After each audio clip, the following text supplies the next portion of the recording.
Bima cinema ಇದುವರೆಗೂ ಸುಮಾರು 22 ಕೋಟಿನ ಬಾಚಿ ಇನ್ನು ಥಿಯೇಟರ್ನಲ್ಲಿ ಓಡ್ತಾನೆ ಇದೆ.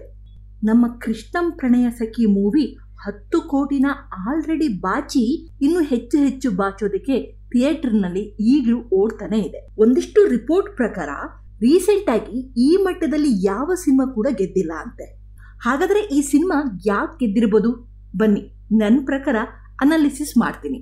ಮೊದಲನೆಯದಾಗಿ ಸಿನಿಮಾದ ರಿಲೀಸ್ ಟೈಮ್. ಎರಡೂ ಸಿನಿಮಾಗಳ ರಿಲೀಸ್ ಟೈಮ್ ತುಂಬಾನೇ ಚೆನ್ನಾಗಿತ್ತು. ಲಾಸ್ಟ್ ವೀಕಲ್ಲಿ ಇಂಡಿಪೆಂಡೆನ್ಸ್ ಡೇ ಇದ್ದಿದ್ದರಿಂದ ಗೌರ್ಮೆಂಟ್ ಹಾಲಿಡೇ ಕೂಡ ಇತ್ತು. ಅದಾದ ಮೇಲೆ ಸ್ಯಾಟರ್ಡೆ ಸಂಡೇ ಇತ್ತು. ಹೀಗೆ ಕಂಟಿನ್ಯೂಸ್ ಆಗಿ ರಜೆ ಇರೋದು ಈ ಎರಡೂ ಸಿನಿಮಾಗಳಿಗೆ ತುಂಬಾನೇ ಪಾಸಿಟಿವ್ ಆಗಿ ವರ್ಕ್ ಆಗಿದೆ. ಸಾಮಾನ್ಯವಾಗಿ ಹಾಲಿಡೇ ಇದ್ದಾಗ ನಾವೆಲ್ಲ ಏನ್ ಮಾಡ್ತೀವಿ? ನಮ್ಮ ಕಸಿನ್ಸ್ ಮನೆಗೋ ಅಥವಾ ಯಾರೋ ಫ್ರೆಂಡ್ಸ್ ಮನೆಗೋ ಹೋಗ್ತೀವಿ. ಹಾಗೆ ಅವ್ರನ್ನ ಮೀಟ್ ಮಾಡ್ತೀವಿ. ಆ ಟೈಮ್ನ ಎಂಜಾಯ್ ಮಾಡೋದಕ್ಕೆ ಫಿಲಮಿಗೆ ಹೋಗ್ಬೇಕು ಅಂತ ಡಿಸೈಡ್ ಮಾಡ್ಕೊಳ್ತೀವಿ. ಈ ಎರಡೂ ಸಿನಿಮಾಗಳು ಅದೇ ಟೈಮಲ್ಲಿ ರಿಲೀಸ್ ಆಗಿದ್ದರಿಂದ ಆಡಿಯನ್ಸ್ ಹತ್ರನೂ ರಜೆ ಇದ್ದಿದ್ದರಿಂದ ಟೈಮ್ ಇತ್ತು. ಆಗ ಅವರು ತಮ್ಮ ಫ್ಯಾಮಿಲಿ ಫ್ರೆಂಡ್ಸ್ ಜೊತೆ ಸಿನಿಮಾಕ್ಕೆ ಹೋಗೋಕ್ಕೆ ಡಿಸೈಡ್ ಮಾಡ್ತಾರೆ. ಇದು ಈ ಸಿನಿಮಾಗಳಿಗೆ ದೊಡ್ಡ ಪ್ಲಸ್ ಪಾಯಿಂಟ್ ಆಗಿ ಟರ್ನ್ ಆಯಿತು. ಸೊ ಹಾಗಾಗಿ ಯಾರಾದರೂ ಒಂದು ಒಳ್ಳೆ ಸಿನಿಮಾನ ರಿಲೀಸ್ ಮಾಡಬೇಕು ಅನ್ನೋ ಪ್ಲ್ಯಾನಲ್ಲಿದ್ದರೆ ಈ ಗೌರ್ಮೆಂಟ್ ಹಾಲಿಡೇಗಳು, ಹಬ್ಬ ಹರಿದಿನ ಇವುಗಳೆಲ್ಲ ಇರುವಾಗ ನಿಮ್ಮ ಸಿನಿಮಾನ ನೀವು ರಿಲೀಸ್ ಮಾಡಿದರೆ ಡೆಫಿನೆಟ್ಲಿ ಅದಕ್ಕೊಂದಿಷ್ಟು ಆಡಿಯನ್ಸ್ ಅಂತ ಸಿಗ್ತಾರೆ. ಇನ್ನೊಂದು ರೀಸನ್ ಏನಪ್ಪಾ ಅಂತಂದರೆ ಫೇಸ್ ವ್ಯಾಲ್ಯೂ. ತುಂಬ ದಿನ ಆಗಿತ್ತು ಒಬ್ಬ ಸ್ಟಾರ್ ನಟನ ಸಿನಿಮಾ ರಿಲೀಸ್ ಆಗಿ. ಹೊಸಬರ ಸಿನಿಮಾಗಳು 1000 ರಿಲೀಸ್ ಆಗಲಿ, ಒಬ್ಬ ಸ್ಟಾರ್ ನಟನ ಸಿನಿಮಾ ನೋಡಿದಾಗ ಸಿಗೋ ತೃಪ್ತಿ ಆ ಸಿನಿಮಾಗಳಲ್ಲಿ ಅವರಿಗೆ ಸಿಗೋದಿಲ್ಲ. ಈ ಸ್ಟಾರ್ಗಳಿಗೆ ಆಲ್ರೆಡಿ ಒಂದಿಷ್ಟು ಜನ ಫ್ಯಾನ್ಸ್ ಇರ್ತಾರೆ. ಈ ಫ್ಯಾನ್ಸ್ಗಳು ಯಾವಾಗ ನಮ್ಮ ಸ್ಟಾರ್ ಸಿನಿಮಾ ಬರುತ್ತೆ ಅಂತ ಕಾಯ್ತಾ ಇರ್ತಾರೆ. ಅದು ಕೂಡ ಹಾಲಿಡೇ ಟೈಮಲ್ಲಿ ಸಿನಿಮಾ ಏನಾದರೂ ರಿಲೀಸ್ ಆದರೆ ಜನ ಹಿಂದೆ ಮುಂದೆ ನೋಡದೆ ಥಿಯೇಟರ್ ಕಡೆ ನುಗ್ತಾರೆ. ಭೀಮಾ ಸಿನಿಮಾ ಪಡ್ಡೆ ಹುಡುಗರಿಗೆ, ಕಾಲೇಜ್ ಹುಡುಗರಿಗೆ ತುಂಬಾನೇ ಇಷ್ಟ ಆಗಿದೆ. ಅವರು ನುಗ್ಗಿ ಬರ್ತಾ ಇದ್ದಾರೆ. ಹಾಗೆ ಕೃಷ್ಣಂ ಪ್ರಣಯ ಸಖಿ ಸಿನಿಮಾ ಫ್ಯಾಮಿಲಿ ಆಡಿಯನ್ಸ್ನ ತುಂಬಾನೇ ಅಟ್ರಾಕ್ಟ್ ಮಾಡ್ತಾ ಇದೆ. ಅದಕ್ಕೆ ಕಾರಣ ನಮ್ಮ ಗೋಲ್ಡನ್ ಸ್ಟಾರ್ ಗಣೇಶ್ ಅವರು. ಗೋಲ್ಡನ್ ಸ್ಟಾರ್ ಗಣೇಶ್ ಅಂತಂದರೆ ಸಾಮಾನ್ಯವಾಗಿ ಎಲ್ಲ ಹುಡುಗಿಯರಿಗೂ ಫೇವ್ರೇಟೆ. ಈ ಮುಂಗಾರು ಮಳೆ, ಚೆಲುವಿನ ಚಿತ್ತರ ಇದೆಲ್ಲ ಬಂದ ಮೇಲೆ ಅವರೊಂಥರ ಲವರ್ ಬಾಯ್ ಥರ. ಪ್ರೀತಿಲಿ ಬಿದ್ದಿರೋ ಪ್ರತಿಯೊಬ್ಬರು ಕೂಡ ಗಣೇಶ್ ಸರ್ ಸಿನಿಮಾನ ನೋಡ್ತಾರೆ. ಹಾಗೂ ಇದೇ ಟೈಮಲ್ಲಿ ಬೇರೆ ಯಾವ ಸ್ಟಾರ್ ನಟರ ಸಿನಿಮಾ ಕೂಡ ರಿಲೀಸ್ ಆಗಿಲ್ಲ. ಹಾಗೆ ಹೊಸಬರ ಹೇಳ್ಕೊಳ್ಳುವಂಥ ಯಾವ ಸಿನಿಮಾ ಕೂಡ ಇಲ್ಲಿ ರಿಲೀಸ್ ಆಗಿಲ್ಲ. ಫೇಸ್ ವ್ಯಾಲ್ಯೂ ಇರೋ ಈ ಇಬ್ಬರ ನಟರ ಸಿನಿಮಾಗಳು ಮಾತ್ರ ಈಗ ರಿಲೀಸ್ ಆಗಿದೆ. ಹಾಗಾಗಿ ಜನ ಸಿನಿಮಾ ನೋಡಬೇಕು ಅಂತ ಡಿಸೈಡ್ ಮಾಡಿದಾಗ ಈ ಸಿನಿಮಾಗಳನ್ನೇ ಚೂಸ್ ಮಾಡ್ಕೊಳ್ತಾರೆ. ಇನ್ನೊಂದು ಪ್ರಮೋಷನ್ ಪ್ಲಾನ್. ಈ ಎರಡೂ ಸಿನಿಮಾದ ಪ್ರಮೋಷನ್ ಪ್ಲಾನು ತುಂಬಾನೇ ಚೆನ್ನಾಗಿತ್ತು. ಭೀಮಾ ಸಿನಿಮಾದ ಸಾಂಗ್ಸು, ಅವರ ಇಂಟರ್ವ್ಯೂಗಳು, ಡ್ರಗ್ಸ್ ಬಗ್ಗೆ ಅವೇರ್ನೆಸ್ ಕ್ರಿಯೇಟ್ ಮಾಡೋ ವಿಡಿಯೋಗಳು, ಭೀಮಾ ತಂಡ ಇನ್ನೊಂದು ಸಿನಿಮಾದ ಜೊತೆ ಸೇರಿ ಮಾಡೋ ಪಬ್ಲಿಸಿಟಿ ವಿಡಿಯೋಗಳು ಇವೆಲ್ಲವೂ ಅದ್ಭುತವಾಗಿ ಕ್ಲಿಕ್ ಆಗಿದ್ವು.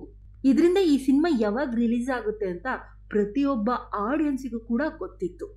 ಡಿಜಿಟಲ್ ಮೀಡಿಯಾನ ಇವರು ತುಂಬ ಅದ್ಭುತವಾಗಿ ಬಳಸ್ಕೊಂಡಿದ್ರು. ಇನ್ನು ನಮ್ಮ ಕೃಷ್ಣಂ ಪ್ರಣಯ ಸಖಿ ಈ ಸಿನಿಮಾದ ಪ್ರಮೋಷನು ಸ್ವಲ್ಪ ಡಿಫ್ರೆಂಟ್ ಆಗೇ ಇತ್ತು. ಇವರು ಕಥೆಯ ಬಗ್ಗೆ ಎಲ್ಲೂ ಕೂಡ ಲೀಕೇ ಮಾಡಿರಲಿಲ್ಲ. ಕತೆ ಗೊತ್ತಾಗ್ಬೋದೇನೋ ಅಂತ ಟ್ರೈಲರು ಟೀಸರ್ ಕೂಡ ರಿಲೀಸ್ ಮಾಡಿರಲಿಲ್ಲ.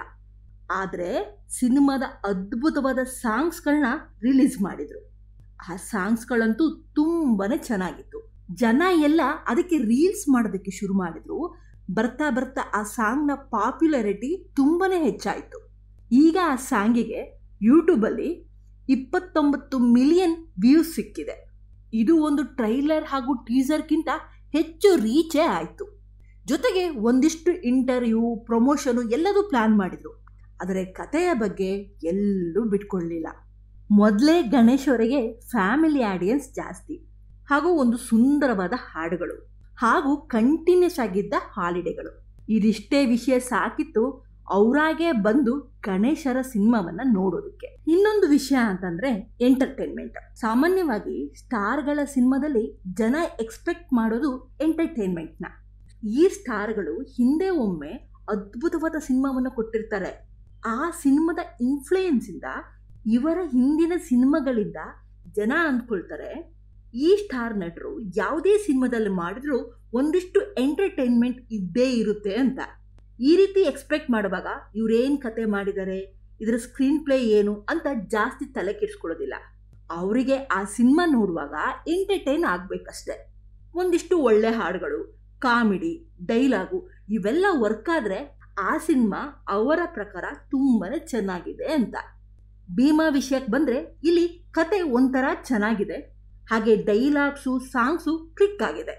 ಇನ್ನು ಕೃಷ್ಣಂ ಪ್ರಣಯ ಸಖಿ ಇಲ್ಲಿ ವರ್ಕ್ ಆಗಿರೋದು ಕಾಮಿಡಿ, ಸಾಂಗ್ಸು ಹಾಗೂ ಗಣೇಶ್ ಅವರ ನಟನೆ. ಕೊನೆಯ 45 ನಿಮಿಷ ನಗ್ಸ್ತಾನೆ ಇರುತ್ತೆ ಈ ಸಿನಿಮಾ. ಅವ್ರಿಗೆ ಏನೋ ಒಂದು ವಿಷಯ ಇಷ್ಟ ಆದರೆ ಅವರು ಥಿಯೇಟ್ರಿಂದ ಹೊರಗೆ ಬಂದ ಮೇಲೇನು ಆ ಸಿನಿಮಾದ ಬಗ್ಗೆ ಮಾತನಾಡೋಕ್ಕೆ ಶುರು ಮಾಡ್ತಾರೆ. ಆಗ ಅದು ಮೌತ್ ಪಬ್ಲಿಸಿಟಿ ಆಗುತ್ತೆ. ಅದನ್ನ ಕೇಳಿಸ್ಕೊಂಡ ಒಂದಿಷ್ಟು ಜನಗಳು ಆ ಸಿನಿಮಾನ ನೋಡಕ್ ಬರ್ತಾರೆ. ಫೈನಲಿ ಅಂಥ ಸಿನಿಮಾಗಳು ಗೆದ್ದು ಬಿಡುತ್ತೆ.